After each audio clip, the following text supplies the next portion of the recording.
In today's video, I'm going to teach you how to log into Hostinger hPanel and access your VPS securely. This is a crucial skill for those managing their own virtual private servers, offering flexibility and control over your hosting environment.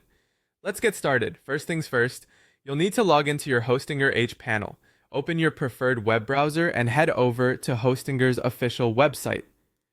Once there, locate the login button, usually found in the top right corner of the home page. Click on it and you'll be prompted to enter your account credentials. It's important that your login information is safe and secure, so ensure you're entering the correct username and password associated with your Hostinger account. Once you're logged in, it's time to navigate to the VPS management section. This part of the hPanel is where you will find all of your virtual server settings. Look for the VPS management tab. It's often located in the main dashboard or under a more general category like hosting or services.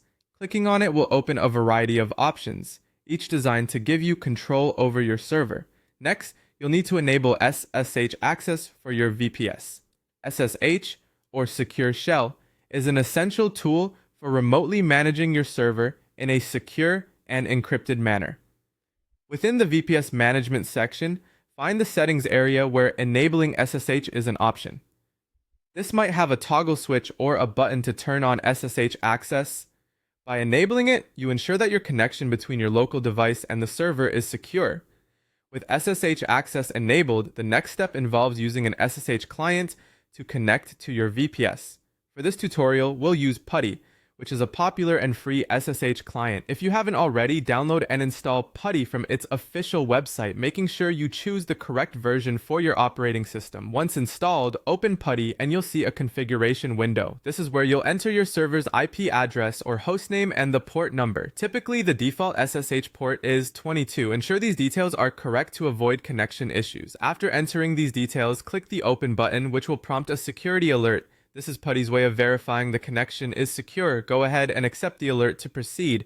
Now you're connected to your VPS. You'll be prompted to log in using your SSH credentials, usually a username and password configured when you set up your VPS. Input them correctly and you'll gain command line access to your server. This environment might seem daunting at first, but it's incredibly powerful for managing your server. From here, you can perform any necessary tasks. Remember to proceed with caution, as changes made in the command line can significantly affect your server's operation. And there you have it, a quick and secure way to log into Hostinger hPanel and manage your VPS using SSH. Whether you're performing software updates, installing new applications, or monitoring server performance, accessing your server via SSH provides a secure and efficient way to handle these tasks. Thanks for tuning in and happy server managing.